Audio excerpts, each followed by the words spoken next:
Have you ever been there, just completely overwhelmed, and someone asks, "What's wrong?" And your mind just goes totally blank.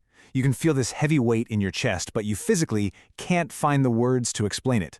All you can manage to do is look away and say, "I'm fine." Well, if that sounds familiar, you're not broken. Your brain is just following a very old survival script.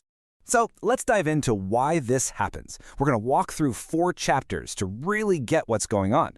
We'll start with what I call the emotional traffic jam. Then we'll look at the childhood blueprint, understand the survival response, and finally, we'll explore how you can start finding your voice. All right, first up, Chapter 1, the emotional traffic jam. Let's talk about what's actually happening in your mind and your body in that immediate, overwhelming moment of silence.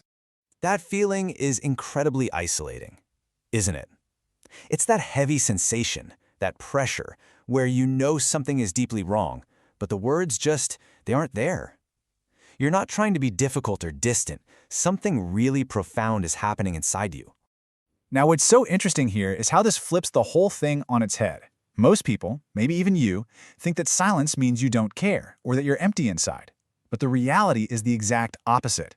You aren't empty. You're completely flooded. It's an emotional traffic jam. So here's the crucial point. This is not a personal failure. It's a biological protection mechanism.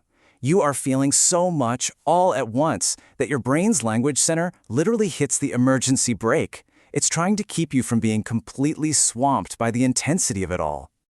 But, this kind of response doesn't just appear out of nowhere. To really understand its roots, we've got to go back in time. And that brings us to Chapter 2, the childhood blueprint. Yeah, this pattern, it almost always starts when we're young. When a child's feelings go unnoticed or unacknowledged for a long time, it quietly shapes how their brain actually develops. See, emotional awareness is something we learn through interaction.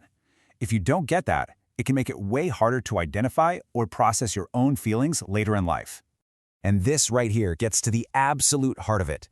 Think of emotions as a language. If no one ever taught you the words for sadness or fear or disappointment, if nobody helped you connect those big feelings to actual words, then you basically grew up without the vocabulary to map out your own inner world. There's another really common scenario too. Maybe your feelings weren't ignored, but your home environment was just tense. So you adopted. You learned to become the easy child, the one who didn't cause any trouble or add any more pressure to the situation. You learned to keep all your anger, sadness, and frustration locked inside. And this coping mechanism, it actually has a name in psychology: emotional self-suppression. You just got incredibly good at internalizing everything as a way to survive. And now, as an adult, that long practice habit of hiding makes it unbelievably difficult to suddenly open up and explain what's really going on inside. Okay, so that childhood blueprint, it sets the stage for our automatic reactions as adults, which brings us to Chapter 3, the survival response. So when someone asks you what's wrong, especially during an argument, your body doesn't just hear a question, it senses a threat. That old programming kicks in, and your nervous system triggers a full-on freeze response, just like an animal in the wild. In that moment, you physically cannot explain how you feel. It's not a choice. The survival part of your brain has temporarily hijacked the whole system. It's cut the lines to the more logical, language-producing part of your brain. The words become literally inaccessible. Another really powerful concept that can lead to this is called parentification. This is what happens when a child is forced to grow up too fast. You're expected to manage really complex emotions, either your own or someone else's, long before you're ready. You become the problem solver, but your own emotional growth just gets pushed to the side. And what this early responsibility does is it often creates this deep core belief that taking up space with your needs is a burden to other people. So even when you do find the words, you might just swallow them right back down because you've been trained your whole life to stay small, to minimize your own needs so you don't push people away. So, after understanding the why, the big question is, how do you even start to change it? Well, that's what we're going to cover in our final chapter. Chapter 4, Finding Your Voice. The path forward is a gentle one.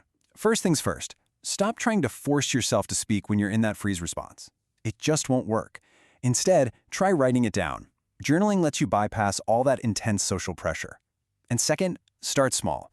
Before you try to tackle the big stuff, just practicing simple feelings out loud. Things like, "I feel tired today," or "I feel frustrated right now." And this, right here, is probably the most important takeaway. You have spent years, maybe decades, hiding your inner world as a way to survive. This isn't about flipping a switch. It's about slowly and patiently rebuilding that connection, that bridge between what you feel in your heart and what you can express with your voice. I really hope this helped you feel a little more understood. If any of this resonated with you and you want to keep exploring this stuff, please go ahead and leave a like and subscribe for more. And above all, please remember to take care of yourself. You really, really deserve it.